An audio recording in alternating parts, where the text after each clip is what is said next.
Hey everyone, Piweezo here. Welcome to the channel. So we're going to talk about a pretty interesting topic, I think, that I've been wondering for a little while now. It's going to be, should Metazoo partner up? And what I mean by that is, should Metazoo partner up with like a different corporation that can help expand its brand?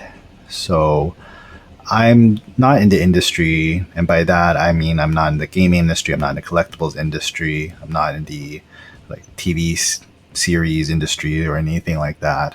But so everything I'm going to show today is more like a surface level research that I think will be, and there's a few topics specifically that I think would be pretty interesting, and we're going to go over like the pros and cons of Metazoo partnering up with a different corporation. And at the end, I'll give a little, my thoughts on which companies Metazoo could collaborate with and may be successful.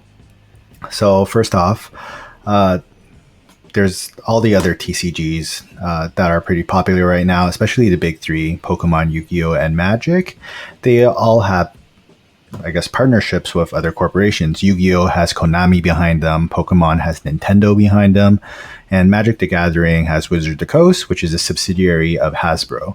So we all know those corporations. They're really big names in the industry, and there are a lot of perks in having these, the relationships of these multinational global corporations and all the resources behind them. I think it may be beneficial for Metazoo to have a partner in all this.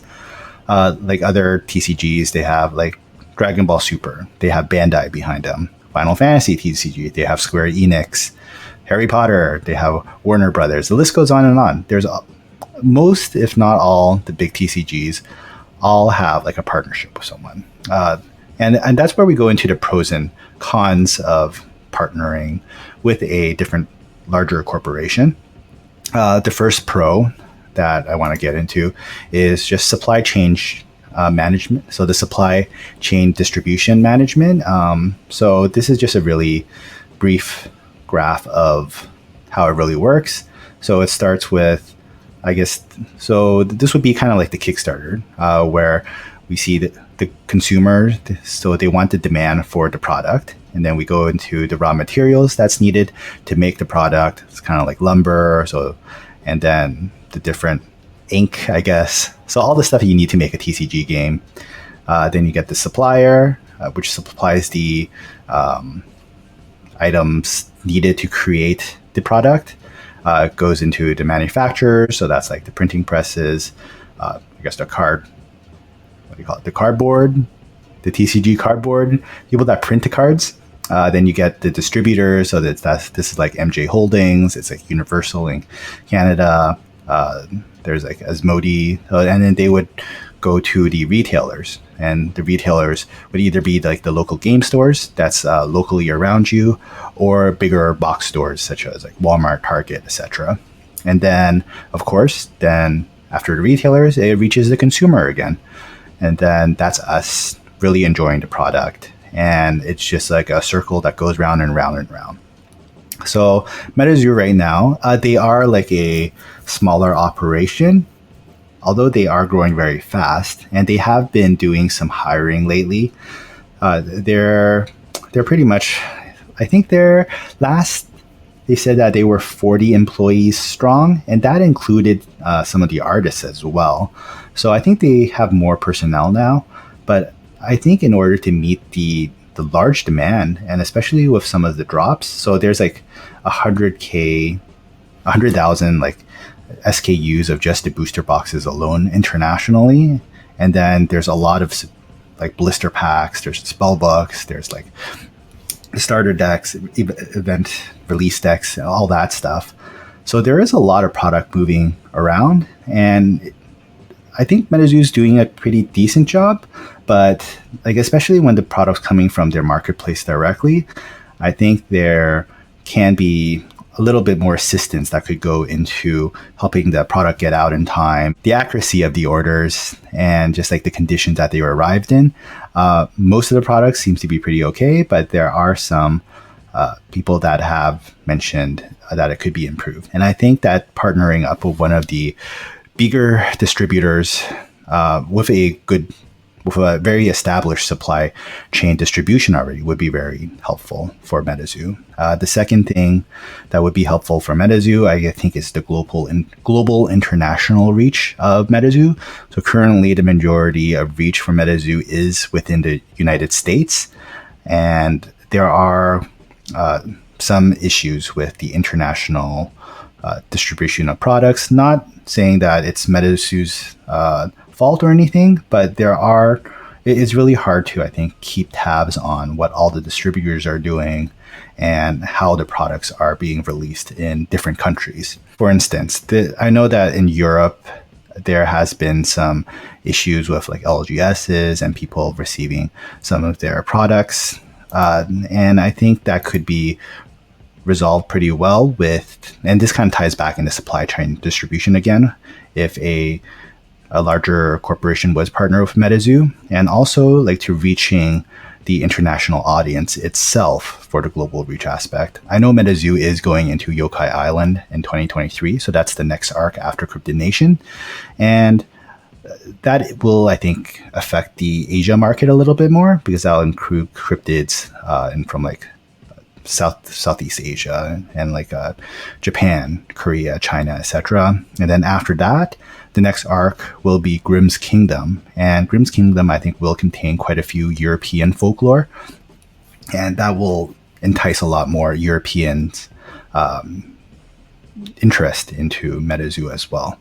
So right now, Metazoo is stationed in the United States. And as a smaller operation, I think they can only really focus on one country right now. And if there was like Pokemon has many cards of many different languages, I think that's pretty cool. And if they could do that for Metazoo in the future with some additional help, that would be pretty interesting as well, and would help the international reach. Third thing that partnering with a larger corporation that may be helpful would be the amount of IPs that could create pretty interesting collaborations that Metazoo could work with in the game itself. Like, for example, for Pokemon, there was the Mario Pikachu release, where because Nintendo owns Pokemon, they could use like the Mario franchise, and you can see they kind of use like Blastoise as Bowser, and then you got like Pikachu as Mario, of course. All that stuff. It's you can see that. Imagine like Metazoo could do it with like, I don't know, Sonic the Hedgehog or something like that on the cards specifically itself. Like, how cool would that be? Other things, other examples of collaborations of TCGs with larger companies. You have Magic the Gathering. Magic the Gathering has special sets called Secret Lairs, and like for this one, you can see that Magic partner up with Street Fighter, that'd be Capcom, and then they have like Chun-Li, Ryu, Guile cards, Zangief. Like those are really cool, right? Like, if you do have a broader reach with the different IPs that you can use or to collaborate with, you can definitely do a lot of really cool collaborations. Metazoo does do a lot of collaborations, like with like they have Revive Skateboard. They have like the Pin Club. Like, those are products though, but it's not like actual things that you can put on the card image itself. And another secret lair that Magic has that's pretty interesting is with Godzilla. You can see these are the special lands with Godzilla, like the kaijus on them. And there's actually also very specific Godzilla cards with like Godzilla on them too. So those three reasons, strong supply chain distribution, global reach, and interesting collaborations, are really big pros for if Metazoo goes with a larger corporation. And I want to talk about two cons that I can think of. First is that there would be a lot less control over company decisions that Metazoo can make. Right now, Mike Waddell has a lot of, well, pretty much the final say in which direction Metazoo goes in. And if you go to like the Metazoo Instagram, you can actually see that like there are so many collaborations. You got Metazoo NFTs, Metazoo Invasion toys. Let's see more. There's like so many examples. Like Metazoo Revive Skateboard was another really recent one. Metazoo could do like a treasure hunt. Imagine like trying to do the logistics of that with like a larger corporation. So Mike would be like, "Hey guys, I'm thinking of doing like a big treasure hunt in a city," or just like it's like, how's that really going to work out, right? I don't know why it's not loading up everything else, but I think everyone knows that Metazoo does do tons of collaborations with everyone else, like Gamer Subs, Tops Metazoo. They have, I already mentioned Pin Club. They have D-Brews. There's just so many. And I don't think Metazoo would be able to have this much individualism. That's not the right word, but just this much power to control what they're doing all the time. So another thing I can see Metazoo having an issue with is the Metazoo NFT itself. NFTs are a very, very contentious, contentious product right now. And there are a lot of companies such as like Microsoft, Valve, Epic Games that say that they don't want to include NFTs in their games or be really related to them at this time. But Metazoo is pretty big into their NFT sales. There was the Metazoo tokens where you can get a lot of utility out of it. You get special promos, and you got a lot of long-term utility in general. And here's the roadmap of it. So a lot of companies aren't really into NFTs. I myself am not into NFTs as well. So there's like the NFT tokens, Genesis NFTs, and the profile NFT. And larger companies that don't like the NFTs in general will not take very kindly to the NFT direction that Metazoo is going with, and that would put a big damper in, I think, the plans that Mike has with the NFTs. I personally think that NFT utility wise, it's really good. Like, it's not just an NFT that's just like a shiny picture there. Like, you can get early release products, you can get special promotions, you can get special add-ons. You get special versions of products that doesn't affect the actual product itself, I want to mention. But there is a fine line that sometimes the NFTs may walk, where it does give a little bit too much preference to the NFT groups versus the non-NFT groups. And we'll see how that goes in the future. And definitely Metazoo would be a lot better, I think, going down the NFT road themselves currently. And especially when they go public next year, at least the estimated timeline, 2023, it'll be interesting to see how the NFTs get involved with that as well, and how the public, Metazoo being a public company, will affect their NFT direction. And for the last part of the video, we're going to be talking about who will be good collaborators with Metazoo as a partner.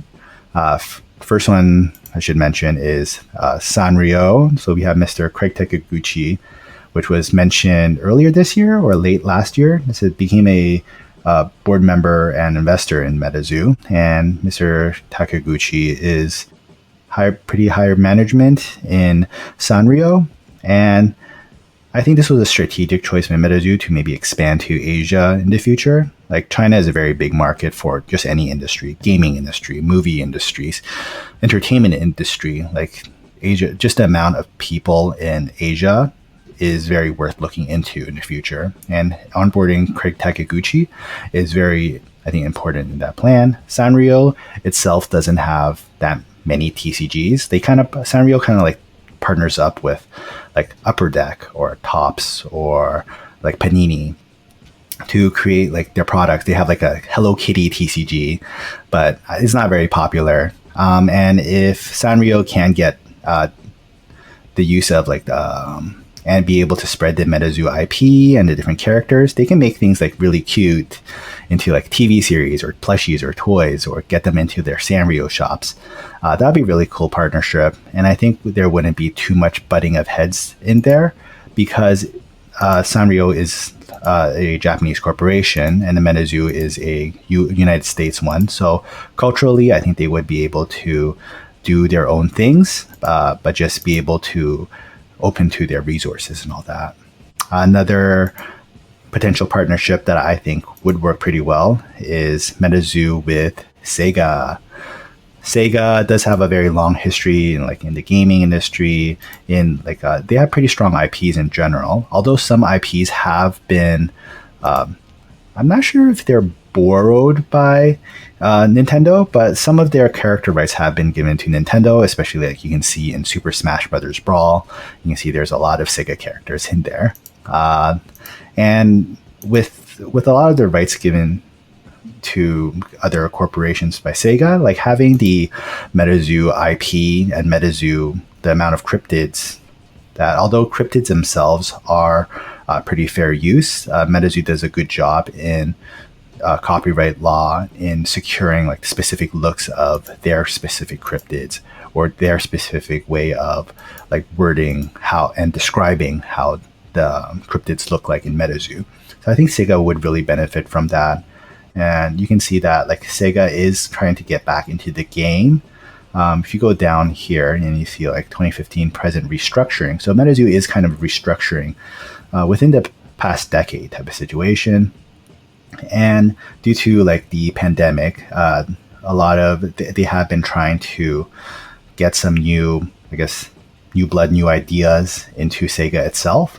And I can see Metazoo fitting in pretty well with Sega. So leave a comment below of what you think of this whole topic, who Metazoo would be good partnering up with, if Metazoo should partner up with someone, if they should stay independent until they go public next year, or if they should still stay independent even if they go public next year, right? So leave your comment down below. I'd really like to see what everyone thinks. I'll definitely reply back to everyone's thoughts. And you never know, maybe Metazoo will see your comment below and may affect their decision a little bit in the future, right? Please leave a like for this video. Please subscribe to the channel. I'd greatly appreciate it. And as always, keep on casting, and I'll see you guys next time.